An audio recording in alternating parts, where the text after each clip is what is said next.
Content warning. This series deals with the topic of sexual assault. Viewer discretion is advised.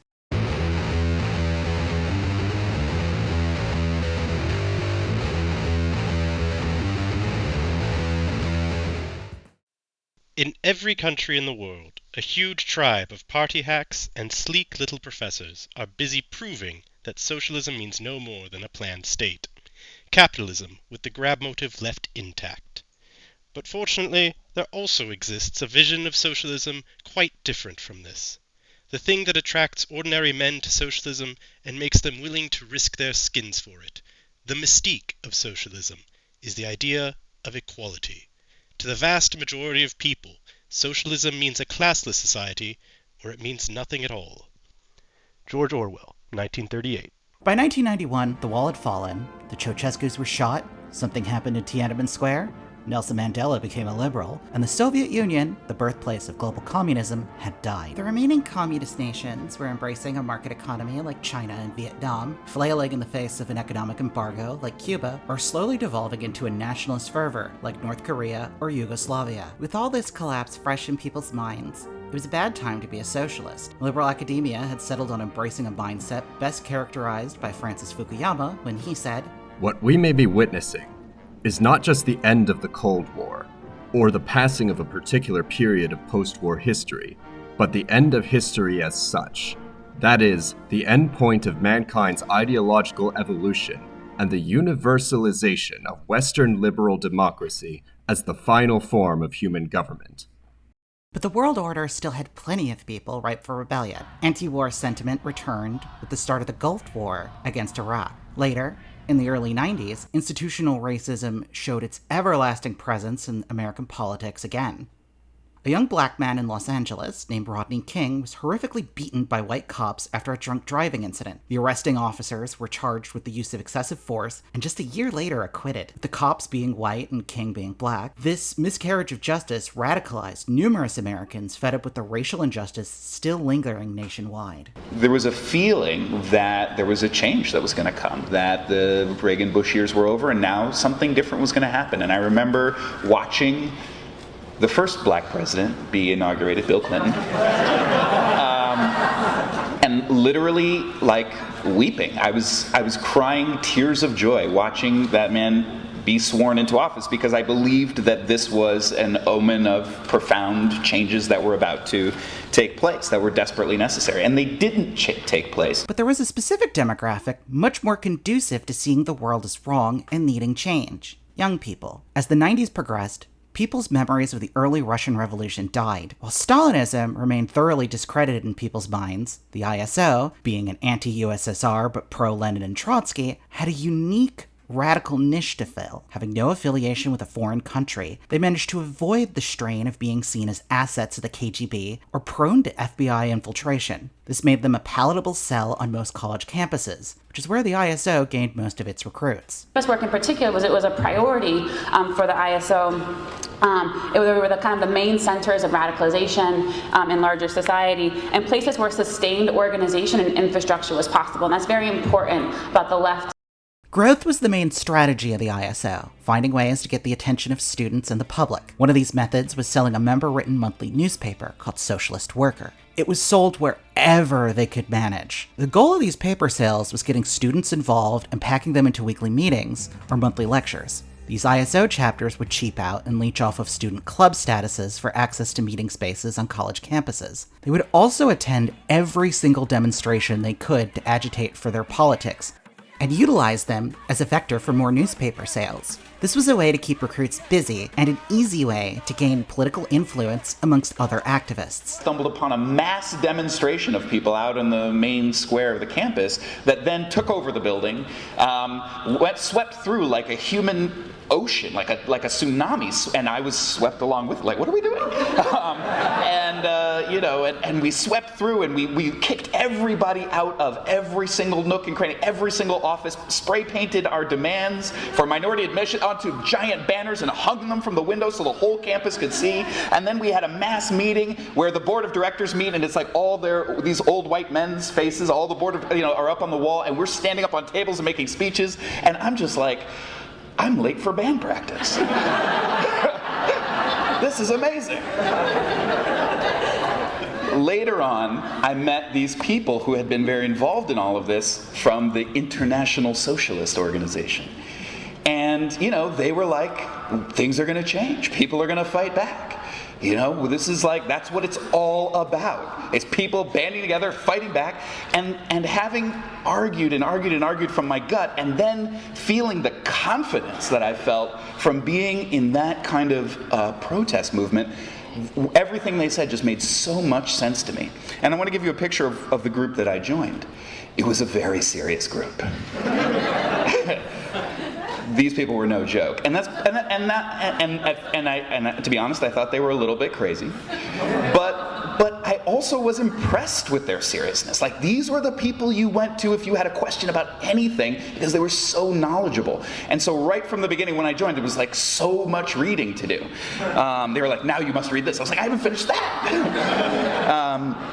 They were so serious. The other thing that attracted to me, though, was that they were not. They took their project and their ideas so seriously. They would, leave class and go to protests, and they were involved in things that were not just the campus issues, which was my starting point, like the campus issues and some sense of things going on in the world. But they were involved in labor disputes. They were involved in police brutality campaigns. They were involved in community struggles and in campus struggles. This hyperactivism of the ISO would start to pay off in 1999. During the protests against the World Trade Organization in Seattle, Washington. Dubbed the Battle for Seattle, thousands of activists in favor of a wide variety of left-wing causes marched as the WTO held a meeting in the city. Politics ranging from environmentalists to anarchists, some of the radicals actively worked to disrupt the conference, pushing the WTO to end their business early. The protests soon turned to riots and ushered in a warning to the incoming 2000s. The left hadn't disappeared. The 2000s opened up to the controversial Gore-Bush presidential election, shaking some people's faith in the electoral system entirely. 2001 would add further shocks as terrorists hijacked airliners full of passengers and struck the World Trade Center in the 9/11 attacks, killing thousands. In response, Republican President George W. Bush declared war on Afghanistan, the country harboring the group behind the attacks, an Islamic fundamentalist group called Al-Qaeda. Now, some radical groups protested the war, which was a rather unpopular move, but not entirely without some sort of logic behind it. Fervor of the American public allowed interests within the government to utilize the crisis to expand the war powers of the president. Many, including elected officials, warned that it would easily be open to abuse. 2 years later, they would be proven right with the second invasion of Iraq and the quick revelation that the US invaded under false pretenses.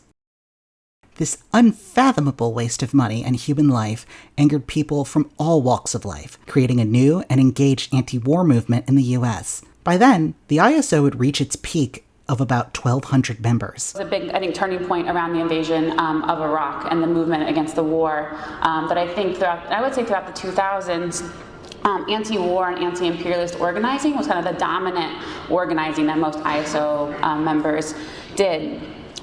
The struggle erupted again around the invasion of Iraq, and in particular for younger members.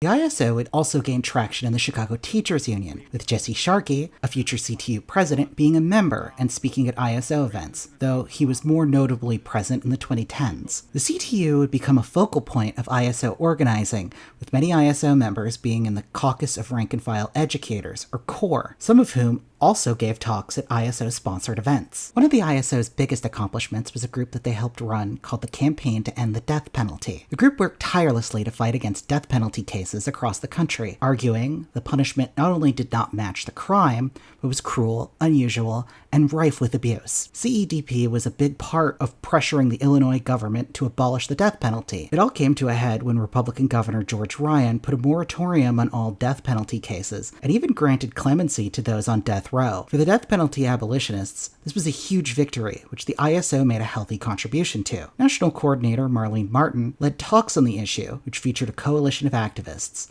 not just ISO members. With this rapid growth, the organization had to devolve some of the responsibilities out of the steering committee's hands. Locals would be called branches, and they would have their own leadership committee, which would only be beholden to steering. If there were many branches, such as in Chicago, which often had one per campus or in a particular neighborhood, these would be put under a district of branches with a district organizer appointed by the steering committee. Members were referred to as cadre, an old term for hardline party activists from the Bolsheviks in Russia. However, this decade wasn't free of challenges. This hyperactivism wasn't always so smooth, and eventually created cause for federal intervention. According to FBI documents released under the Freedom of Information Act, the Bureau began to investigate the ISO Austin branch in the mid-2000s out of fear that they would agitate riots. This unwanted attention was due to ISO participation in a riot in Toledo, which occurred in 2005 and was caused by an anti-Nazi protest that had devolved into violence between the Nazis, protesters, and the police. Now, it's unclear if this led to any actual arrests, but FBI informants and observers noticed that certain members were escalating anti-war rallies. Part of the file, though, is just the FBI agents noting that the ISO chapter wasn't showing up to its own meetings. The other big shock in the early 2000s was shortly after the death of Tony Cliff, the leader and main theorist of the International Socialist Tendency umbrella organization. Leadership in the Socialist Workers' Party of the United Kingdom began to publish open criticisms of the ISO's politics and strategies. The argument appears to involve differences in political strategy, such as a claim that the ISO was seen as not supporting the struggle in Seattle during the WTO protests. The SWP also accused them of attempting to foment a split within a sister organization in Greece. Had joined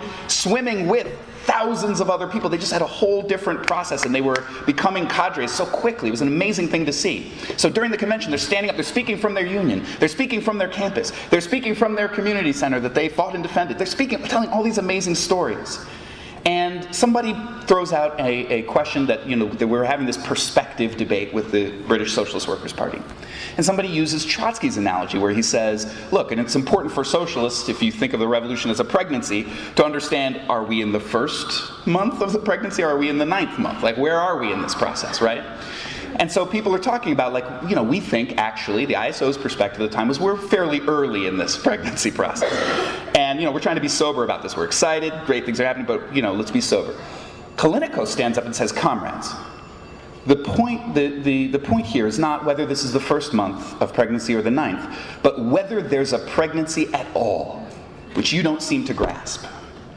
And literally, I fell out of my chair. I was like, wait, what?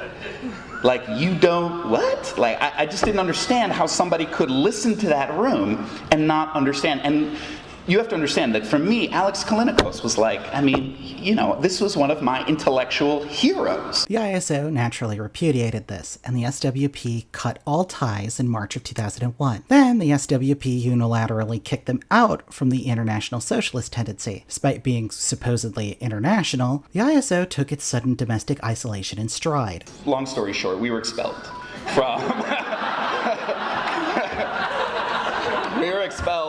from an international grouping called the International Socialist Tendency, which they ran, basically. And if you dissented from them in any way, in fact, another international guest told me privately at the bar that he agreed with me.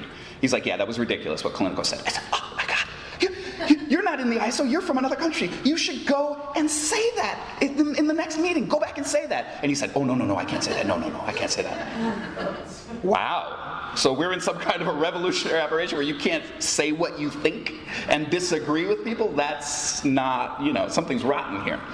So we were expelled, and the expulsion had an inadvertently positive effect, I think, on us, in that we were forced to think about many, many things for ourselves.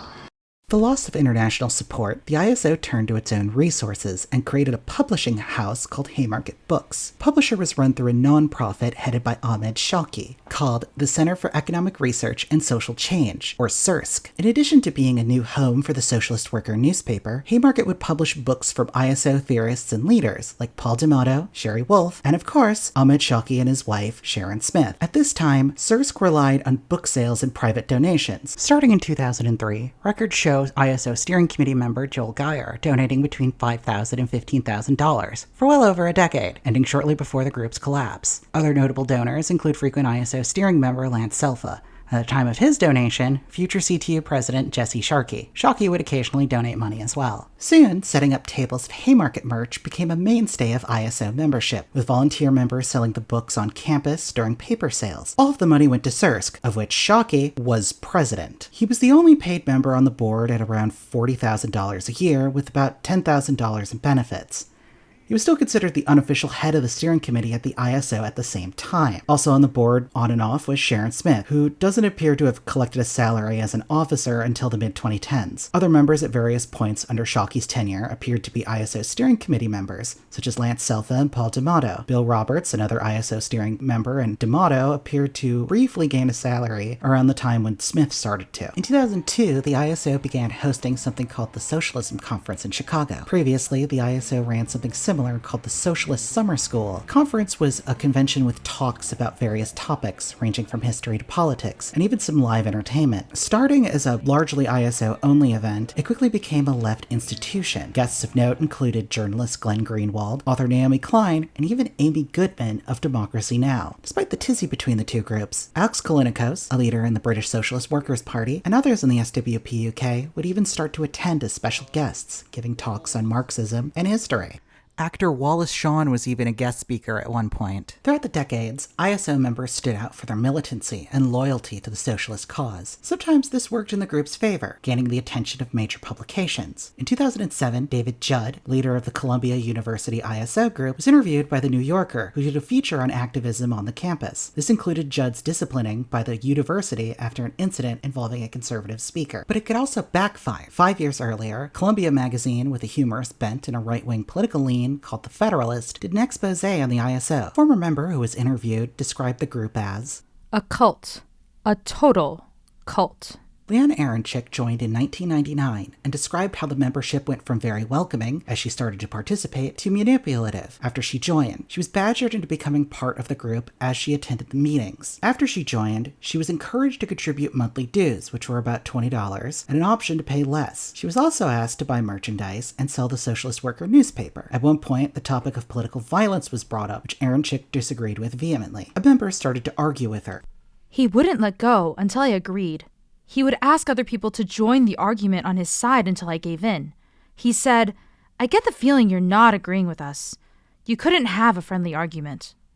Eventually, a non-student leader of the organization called her up and said that he sensed resistance in her over some of the ISO's more extremist political claims. This prompted her to finally leave. It was really hard to leave. I feel guilty for leaving, but once I quit, it was like a 1,000-pound weight was lifted from my shoulders. They're always pressuring you. There's always another fight. If you have the slightest deviation of thought, they try to talk you out of it. Elsewhere, other ex-members would write about their negative experiences. A notable one was by an activist by the name of John Lackney. He joined in 1997 as a college freshman in Pittsburgh. Lackney was deeply interested in local union work on campus, and the ISO was spearheading it. He already had a rather negative view of the group, but the ubiquity in every single activist struggle known to man made it impossible to not be involved. Lackney described the internal culture as petty, and the workload rather high. One of his sharpest criticisms was over the group's need to promote the newspaper. One of the more surreal moments of my ISO experience surrounded the sale of Socialist Worker. At one cadre meeting, we were discussing the reluctance of branch members to sell it. As you can imagine, I was one of the worst offenders. I would carefully hide my copies of the paper under my petition in favor of the maintenance workers. After asking people to sign the petition, I would merely thank them, and they would generally be on their way. Rarely did I ever bother to make the pitch for the paper, and then only to placate a nearby ISO comrade. In any event, other members were somewhat reluctant as well.